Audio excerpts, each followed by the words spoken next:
नमस्कार, special report के साथ मैं हूं लक्ष्मी। बिहार के सबसे ज्यादा समय तक मुख्यमंत्री रहने वाले जेडीयू के राष्ट्रीय अध्यक्ष और बिहार के सबसे बड़े सियासी चेहरे यानी हम बात कर रहे हैं नीतीश कुमार की। वो नीतीश कुमार जिनसे है सियासत का सीधा नाता। आज बिहार के सबसे बड़े नेता और मुख्यमंत्री नीतीश कुमार का जन्मदिन है। 74 साल की उम्र पूरी करने वाले नीतीश बिहार की सियासत के सिकंदर हैं। सार्वजनिक जीवन से लेकर सत्ता के शीर्ष तक बैठे नीतीश का जीवन बेदाग है।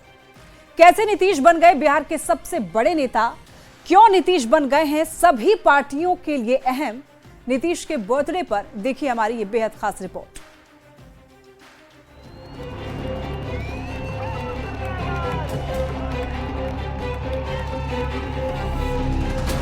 मैं नीतीश कुमार सत्यनिष्ठा से प्रतिज्ञान करता हूं कि मैं विधि द्वारा स्थापित भारत के संविधान के प्रति सच्ची श्रद्धा और निष्ठा रखूंगा।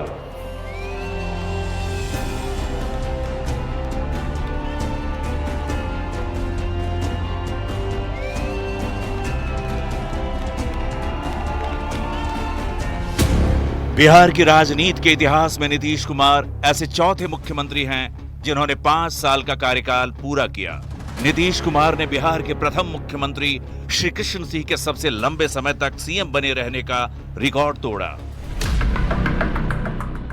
मैं नीतीश कुमार सत्यनिष्ठा से प्रतिज्ञान करता हूं कि मैं विधि द्वारा स्थापित भारत के संविधान के प्रति सच्ची श्रद्धा और निष्ठा रखूंगा। नीतीश कुमार बिहार के इकलौते मुख्यमंत्री हैं जिन्होंने 9 बार सीएम पद की शपथ ली। पर नीतीश कुमार की अहमियत सिर्फ सियासी नहीं है। नीतीश कुमार ने सामाजिक तौर पर बिहार को हमेशा के लिए बदल दिया। सरकार को कैसे कामकाज करना चाहिए ये उन्होंने बार बार साबित किया। शासन प्रशासन में कई सारे बदलाव लाकर उन्होंने बिहार का काया पलट कर दिया और लोग उन्हें सुशासन बाबू कहने लगे।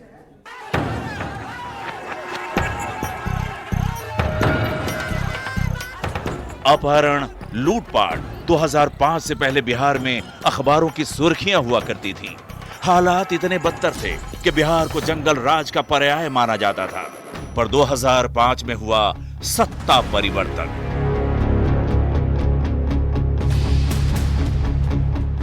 पंद्रह साल के लालू राबड़ी के परिवार को सत्ता से बेदखल कर नीतीश कुमार बिहार के मुख्यमंत्री बने। सत्ता की कमान हाथ आते ही नीतीश कुमार ने अपराध पर नकेल कसनी शुरू कर दी। अपराधियों को जेल में ठूसा जाने लगा। को बगैर तनाव पैदा किए समाज के अंदर बदलाव कैसे किया जाए। समाज ये केवल राजनेता नहीं है बल्कि एक समाज सुधारक के रूप में इनकी जो भूमिका हो जाती है तो जनता के दिलो जान पर छा जाते हैं। बिहार की तस्वीर बदलने लगी। नीतीश कुमार ने मुख्यमंत्री का पद जब संभाला तो बिहार में जातीय हिंसा चरम पर थी। अपराध बेलगाम था। पर नीतीश कुमार ने अपने पहले ही कार्यकाल में बिहार में पूरे तंत्र को बदल कर रख दिया। जंगल राज से बिहार को मुक्ति दिलाने के लिए उन्हें सुशासन बाबू का तमगा मिला। प्रशासनिक सुधार के साथ साथ सीएम नीतीश कुमार सामाजिक कल्याण के लिए भी काम कर रहे थे। सरकारी स्कूल से लड़कियों के ड्रॉप आउट को रोकने के लिए उन्होंने पहले पोशाक योजना और फिर साइकिल योजना की शुरुआत की।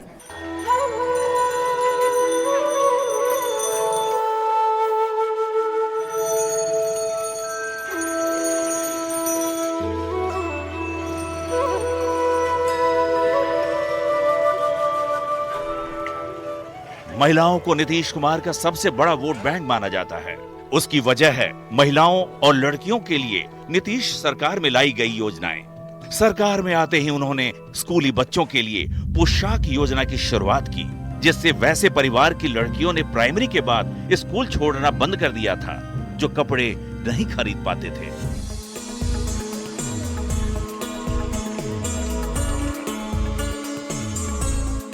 इसके बाद नीतीश कुमार ने एक ऐसी योजना लाई जिसने बिहार की लड़कियों में क्रांति ला दी।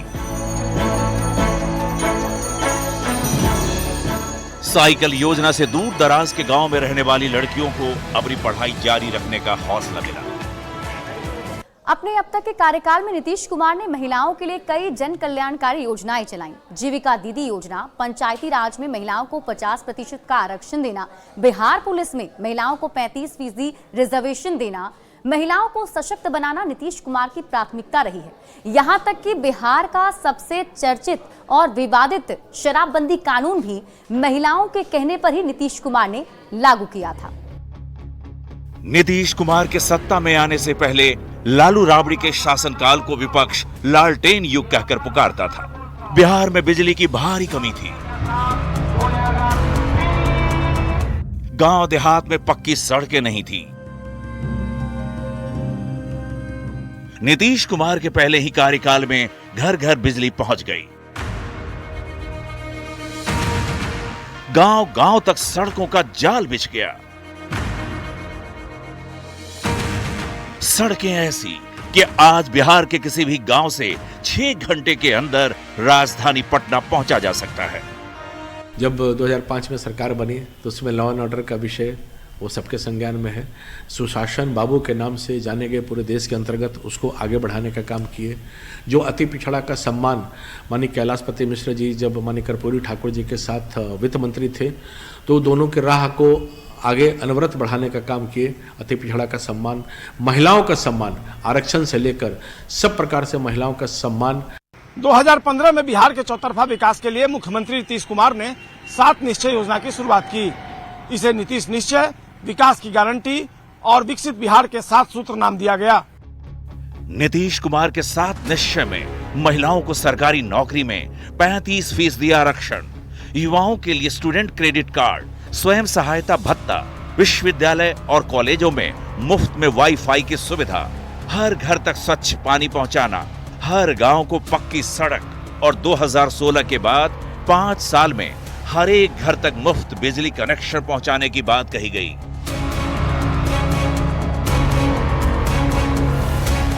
– 2020 के चुनाव के दौरान उन्होंने 7 निश्चय पार्ट 2 का ऐलान किया।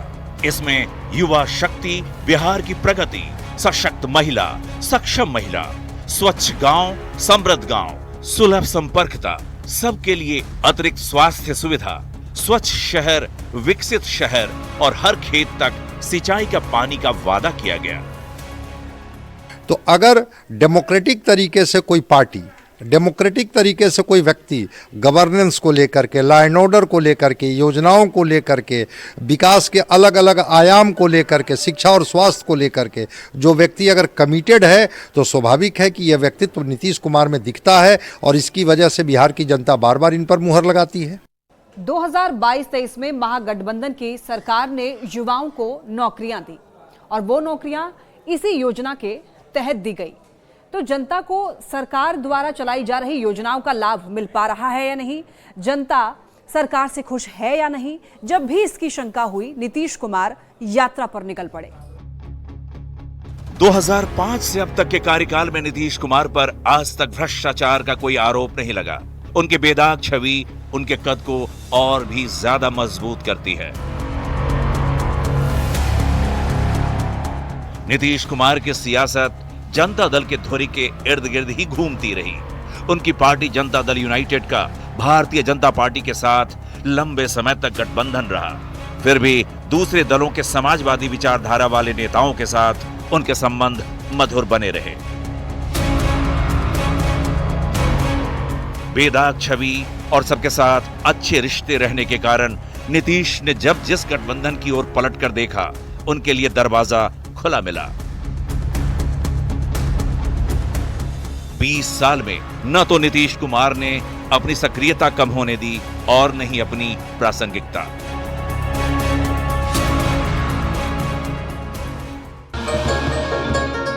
साल 2024 की नई सुबह के साथ नई शुरुआत हो रही थी। लोग अपने घरों में कैलेंडर बदल रहे थे, पर किसे पता था कि कुछ दिनों में ही बिहार की सरकार भी बदलने वाली है। पाटलिपुत्र के सियासी गलियारों में गहमा गहमी थी। हर बार की तरह पटना के एक अणे मार्ग पर मुख्यमंत्री आवास के बाहर नीतीश कुमार का नेम प्लेट लगा था। कुछ ही दूरी पर उप मुख्यमंत्री आवास था, जिसके नेम प्लेट पर तेजस्वी यादव का नाम दर्ज था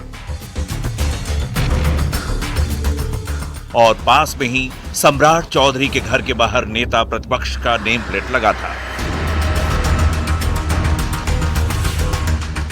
पर एक महीने के अंदर इन दोनों पदनाम की अदला बदली होने वाली थी। उन दिनों विपक्ष लोकसभा चुनाव को लेकर नए मोर्चे का झंडा बुलंद कर रहा था। नाम था Indian national development inclusive alliance, यानी इंडिया ब्लॉक। जदयू के द्वारा मुख्यमंत्री नीतीश कुमार को कन्वेनर बनाए जाने की मांग दबे जुबान से उठाई जा रही थी, लेकिन बाकी दल इसके लिए तैयार नहीं थे। इंडिया ब्लॉक में सीट शेयरिंग को लेकर बात नहीं बन पा रही थी, न ही प्रधानमंत्री पद के उम्मीदवार को लेकर तस्वीर साफ थी। नीतीश के गठबंधन से नाराजगी की खबर भी आने लगी। हालांकि तब तक नीतीश कुमार ने अपने पत्ते नहीं खोले थे। तारीख 25 जनवरी साल 2024। नीतीश कुमार के फिर से पलट जाने की खबर अब तूल पकड़ चुकी थी। सीएम आवास पर जेडीयू विधायकों की बैठक बुलाई गई। पूर्व मुख्यमंत्री राबड़ी देवी के आवास पर आरजेडी नेताओं का जुटान हुआ। अब तक सभी ये समझ चुके थे कि खेला होने वाला है। हालांकि आरजेडी ने सफाई दी कि बैठक गणतंत्र दिवस की तैयारी को लेकर बुलाई गई है। तारीख 26 जनवरी 2024। बिहार में कड़ाके की ठंड के बीच सियासत उबाल मार रही थी। गणतंत्र दिवस समारोह से एक ऐसी तस्वीर निकलकर सामने आई जिसने कयास के कोहरे को और भी साफ कर दिया।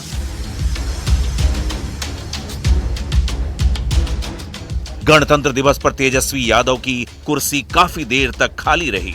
इस बीच नीतीश कुमार बगल में बैठे विजय सिन्हा से हंस हंस कर बात कर रहे थे। तभी बिहार सरकार के मंत्री अशोक चौधरी आए, कुर्सी से तेजस्वी यादव के नाम की पर्ची हटाई और खुद विराजमान हो गए। इस तस्वीर के सामने आने के बाद इसके सियासी मायने निकाले जाने लगे। नीतीश कुमार फिर से पाला बदलेंगे, ये खबर पक्की होने लगी और हुआ भी ठीक वैसा। नीतीश कुमार ने 28 जनवरी को राज्यपाल को अपना इस्तीफा सौंप दिया। आज हमने मुख्यमंत्री से इस्तीफा दे दिया और जो सरकार थी उसको भी समाप्त करने का हमने आज गवर्नर साहब को दे दिया। गठबंधन बदल गया, सरकार बदल गई, नेता प्रतिपक्ष डिप्टी सीएम बदल गए, पर वही सीएम की कुर्सी रही और उस पर वही नीतीश कुमार रहे। 17 महीने की महागठबंधन सरकार का द एंड हो गया।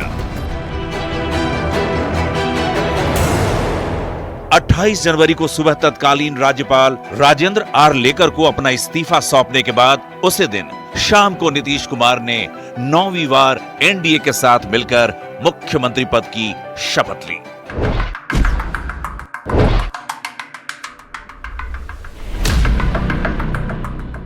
मैं नीतीश कुमार सत्यनिष्ठा से प्रतिज्ञान करता हूं कि मैं विधि द्वारा स्थापित भारत के संविधान के प्रति सच्ची श्रद्धा और निष्ठा रखूंगा।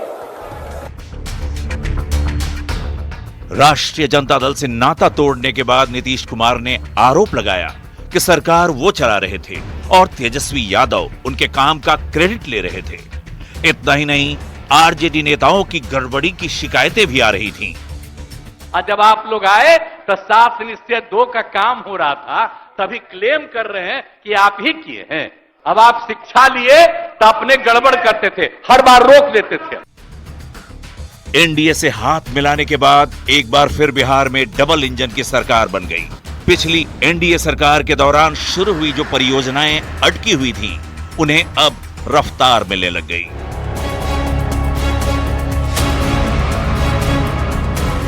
महीनों से रुका दरभंगा एम्स का काम तेज हो गया। बजट में मोदी सरकार ने बिहार के लिए खजाने का मुख खोल दिया। गठबंधन बदले जाने से पहले ही मुख्यमंत्री नीतीश कुमार को प्रधानमंत्री नरेंद्र मोदी ने एक बड़ी खुशखबरी दे दी थी। प्रख्यात समाजवादी नेता गुदड़ी के लाल और पूर्व सीएम कर्पूरी ठाकुर को भारत रत्न दिए जाने की घोषणा कर दी थी, जिसकी मांग एक जमाने से मुख्यमंत्री नीतीश कुमार कर रहे थे। कर्पूरी ठाकुर को भारत रत्न मिलने के बाद नीतीश कुमार और प्रधानमंत्री मोदी के बीच रिश्ता और गहरा हुआ। यही जोड़ी लोकसभा चुनाव की तैयारी में जुट गई।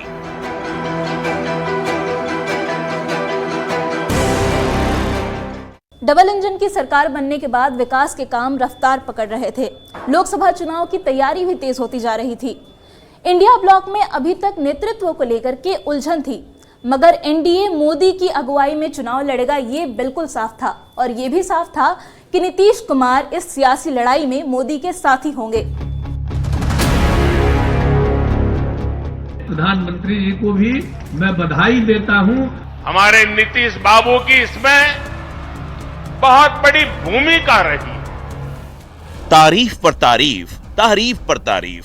एनडीए में वापसी के बाद नीतीश कुमार मोदी के मुरीद हो गए।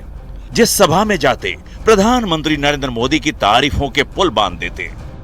जननायक कर्पूरी ठाकुर भारत रत्न प्रदान किया, मैं इसके लिए प्रधानमंत्री जी को भी मैं बधाई देता हूं। मोदी भी मुख्यमंत्री की प्रशंसा से पीछे नहीं हटते। बिहार को एनडीए गठबंधन बहुत ही परिश्रम से एक बड़े दल से बाहर निकाल कर लाया है। हमारे नीतीश बाबू की इसमें बहुत बड़ी भूमिका रही। दोनों नेता कई रैलियों में एक साथ मंच पर नजर आते। नीतीश इस दौरान बार बार हंसी मजाक में ये भी दोहरा देते कि अब वो एनडीए छोड़कर कहीं नहीं जाने वाले। भाई हम बीच में इधर उधर हो गए थे, लेकिन अब हम फिर आ गए। अब हम परमानेंटली रहने के लिए आ गए, चिंता मत करिए। रैली, जनसभा, रोड शो, मोदी नीतीश की जोड़ी ये सब कर रही थी। बीजेपी अब की बार 400 पार का नारा दे रही थी कि इस बार एनडीए 400 पार करने वाला है। पर जब बात बिहार में सीट बंटवारे की हुई तो नीतीश कुमार की पार्टी जेडीयू ने 40 में से 16 सीटों पर कब्जा कर लिया। बीजेपी 17 सीटों पर चुनाव लड़ी। लोकसभा चुनाव के दौरान विपक्ष नीतीश कुमार के खिलाफ प्रचार में जुटा था। तेजस्वी यादव नीतीश कुमार को पलटू बताकर खुद नौकरी देने का क्रेडिट ले रहे थे। और इसके बाद 4 जून को रिजल्ट आया और रिजल्ट में नीतीश कुमार की पार्टी ने 16 में से 12 सीटें जीती और ये जीत मोदी के तीसरे कार्यकाल के लिए संजीवनी बन गई। अब की बार 400 पार का नारा देने वाली बीजेपी 2024 के लोकसभा चुनाव में महज 240 सीट पर सिमट कर रह गई। बहुमत से 32 सीट पीछे। विपक्षी इंडिया ब्लॉक ने अप्रत्याशित प्रदर्शन करते हुए 233 सीटों पर जीत हासिल की। पूरे देश का सियासी माहौल बदल गया। ऐसे में आंध्र प्रदेश के चंद्रबाबू नायडू और बिहार के नीतीश कुमार ने मिलकर केंद्र में नरेंद्र मोदी के तीसरे बार लगातार पीएम बनने का सपना साकार किया। लोकसभा चुनाव के दौरान नीतीश कुमार गूगल पर ट्रेंड करने लगे। 2 जून से 8 जून के बीच उन्हें गूगल पर खूब सर्च किया गया। ये उनकी बढ़ते राजनीतिक ताकत का प्रमाण था। नीतीश कुमार फिर से पलटी मारेंगे, इसको लेकर के मीम्स भी बनने लगे। पर नीतीश कुमार इस बार टस से मस्त नहीं हुए। मोदी के शपथ ग्रहण समारोह में उन्होंने अपनी मंशा भी साफ कर दी। हम लोगों को तो अब लगता है कि अगली बार जो आप आइएगा ना, तो इस बार हम देखें कि कुछ इधर उधर कुछ जीत गया है, अगली बार सब हारेगा, हमको पूरा भरोसा है। तो इसीलिए हम लोग तो पूरे तौर पर हर तरह से जो आप चाहिएगा उस काम के लिए हम लोग लगे रहेंगे। लोकसभा चुनाव के नतीजों के बाद नीतीश कुमार का कद और बढ़ गया। अभी लोकसभा चुनाव की सरगर्मी थमी ही थी कि बिहार में उपचुनाव की सुगबुगाहट शुरू हो गई। झारखंड और महाराष्ट्र में विधानसभा चुनाव के साथ बिहार में 4 विधानसभा सीट पर उपचुनाव होने वाला था। लोकसभा चुनाव में मोदी को बहुमत हासिल नहीं होने से विपक्ष का जोश हाई था। विपक्ष यह दावा कर रहा था कि मोदी की लोकप्रियता कम हो गई है, जनता बदलाव चाहती है। पर बिहार में हुए उपचुनाव में इस दावे की हवा निकल गई। नीतीश कुमार की अगुवाई में लड़े गए इस चुनाव में एनडीए ने चारों की चारों सीटों पर कब्जा जमाया और विपक्ष चारों खाने चित हो गया।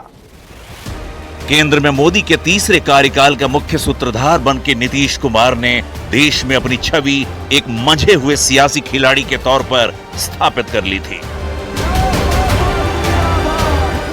अब एनडीए में एक नया चिराग रोशन हो रहा था। 2020 विधानसभा चुनाव में नीतीश कुमार जिसके कारण कमजोर हुए, अब वो चिराग भी जगमगाने लगा। चिराग पासवान अब उनके करीब आने लगे थे। नीतीश कुमार ने चिराग को उनका पुराना कार्यालय वापस दिलाया, वही दफ्तर जिस पर रामविलास पासवान के देहांत के बाद उनके चाचा पशुपति पारस का कब्जा हो गया था। नीतीश कुमार खुद चिराग की पार्टी ऑफिस में गए। चाचा ने भतीजे को आशीर्वाद दिया। नीतीश कुमार ने बिहार में खुद को अपरिहार्य नेता बना दिया है।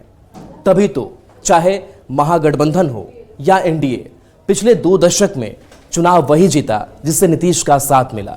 सरकार उसकी ही बनी जिसने नीतीश को चुना।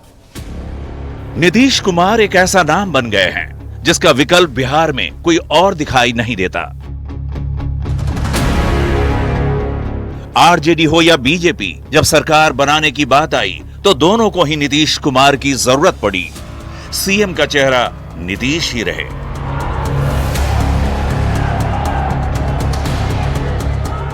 2025 विधानसभा चुनाव से पहले नीतीश कुमार को एनडीए का सीएम उम्मीदवार बनाना इस बात पर मुहर लगाता है कि बिहार की राजनीति के सबसे बड़े चेहरे हैं नीतीश कुमार। नीतीश कुमार की उपलब्धियां, नीतीश कुमार का अनुभव 21वीं सदी में बिहार के एक ऐसे नेता के रूप में उन्हें स्थापित कर चुका है जिसे नजरअंदाज नहीं किया जा सकता। इसे नीतीश कुमार का करिश्मा ही कहेंगे कि कभी उनके सबसे बड़े आलोचक रहे गिरिराज सिंह अब उनके लिए भारत रत्न की मांग कर रहे हैं। नीतीश कुमार इतने दिनों तक मुख्यमंत्री रहे। आज के बच्चे जो 30 साल के हो गए हैं, उन्होंने नहीं देखा लालू जी का जंगल राज। पूर्व मुख्यमंत्री कर्पूरी ठाकुर को भारत रत्न मिले, यह नीतीश कुमार की काफी पुरानी मांग थी। 2024 में यह मांग पूरी हुई। कर्पूरी ठाकुर को भारत रत्न दे दिया गया है। अब नीतीश कुमार को भारत रत्न देने की मांग उठने लगी है। ऐसे व्यक्ति को देश में पुरस्कृत करने की जरूरत है, चाहे जिस भी पद से स्वीकार किया जाए, भारत रत्न जैसे चीजों से नवाजा जाए। एक सुर में एनडीए के नेताओं ने नीतीश कुमार के लिए गिरिराज सिंह के बयान का समर्थन किया। जेडीयू का भी कहना है कि बिहार को जंगल राज के चंगुल से निकालने के लिए नीतीश कुमार को भारत रत्न मिलना चाहिए। जेडीयू के राष्ट्रीय कार्यकारी अध्यक्ष संजय झा पहले ही नीतीश कुमार के लिए भारत रत्न की मांग कर चुके हैं, पर इसके उलट नीतीश कुमार को जो लोग भी जानते हैं उन्हें ये पता है कि नीतीश कुमार स्वभाव से कर्मयोगी हैं। वो मांगने में नहीं बल्कि इतिहास रचने में विश्वास रखते हैं।